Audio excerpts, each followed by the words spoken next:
misteri. Tapi sebelum itu, yang belum subscribe di subscribe dulu, dan yang sudah subscribe saya ucapkan terima kasih banyak buat sahabat semua. Dan jangan lupa klik di tanda loncengnya supaya tidak ketinggalan video-video terbaru dari channel Bubuk Saka. Juga tinggalkan jejak sahabat dengan komen di kolom komentar agar ada interaksi antara sahabat dan Bubuk Saka. Dan buat tebar amal jariah dengan men-share video-video dari Bubuk Saka, semoga dapat keberkahan dan semoga dari video-video ini dapat diambil hikmahnya dan bermanfaat bagi kehidupan kita. Amin, amin ya Allah ya Rabbal Alamin. Mari kita mulai, let's go. Misteri randa jenazah.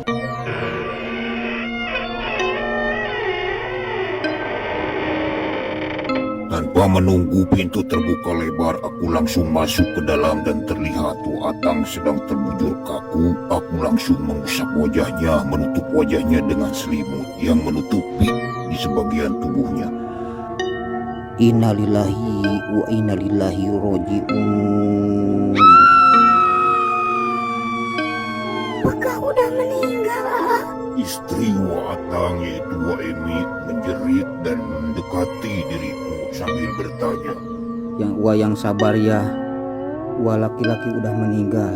Semoga amal kebaikan Atang diterima Allah Subhanahu wa Ta'ala dan diberikan tempat yang indah munggu Allah Subhanahu wa Ta'ala. Amin ya Rabbal Alamin. Tanpa berpikir panjang, aku langsung bergegas keluar dan mengetuk pintu para tetangga yang dekat dari rumahnya Watang untuk ikut membantu mengurusi jenazah.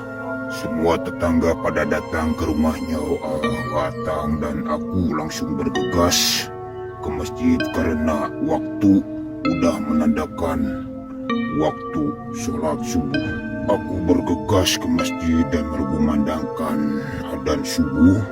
Setelah sholat subuh berjamaah selesai, aku mengumumkan di pengeras suara bahwa Atang telah meninggal dunia. Singkat cerita, pagi berganti siang, siang berganti sore, dan malam pun tiba. Di malam itu, kami berserta DKM mengadakan tahlilan di rumahnya Watang. Sampai seminggu, singkat cerita, saya beritikaf lagi di masjid. Pada malam itu saya itikafnya tidak lama, saya sebentar karena merasakan badan juga agak capek. Saya juga tidak pulang ke rumah, saya tidur di masjid. Di masjid itu ada satu kamar kecil tempat anak muda Irmaaj. Aku masuk dan aku tidak langsung tidur. Aku membuka buku bacaan-bacaan tentang tauhid. Aku membaca dan tiba-tiba aku dikagetkan dari rak buku yang jatuh dan disusul.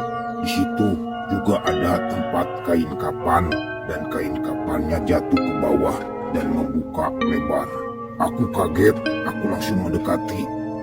Radin, ada apa ini? Lah, kok gak ada angin? Buku pada jatuh, dan itu kain malah. Kain apa itu? Jatuh lagi tuh kain. Mungkin pada waktu itu pas ada yang meninggal, Pak DKM menyimpannya tidak di gudang. Biasanya kain kapan disimpan di gudang. Karena mungkin tidak sempat, Pak DKM menyimpan kain kapan ini di tempat kamar tempat anak muda Irmaaj tidur atau istirahat.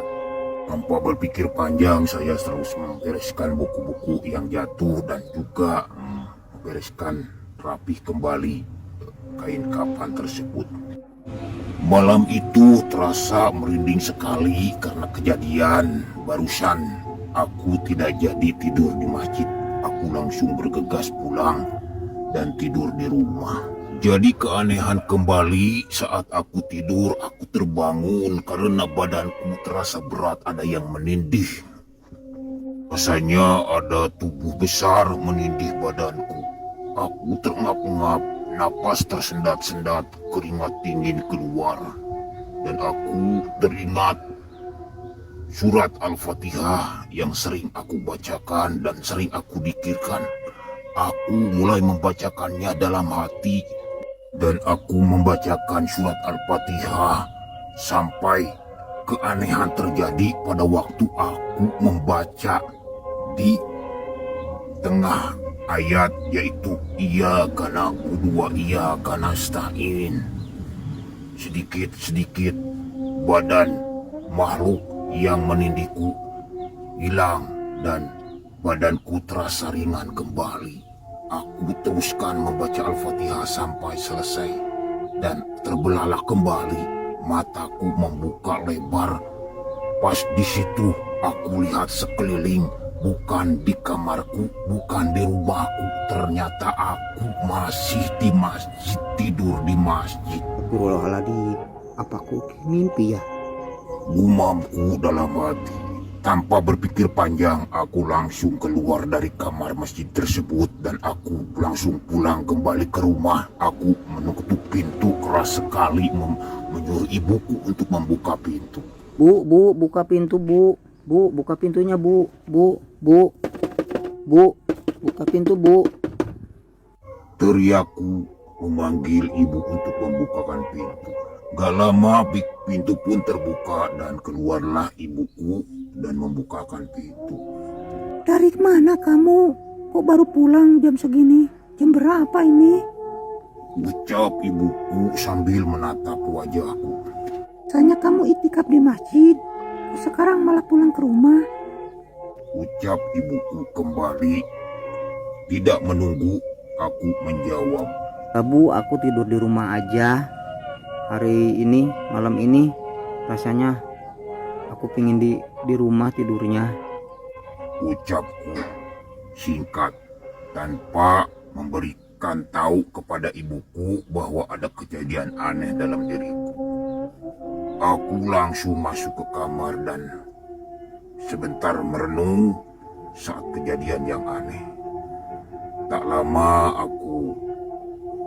ngantuk pun tiba dan aku terlelap kembali.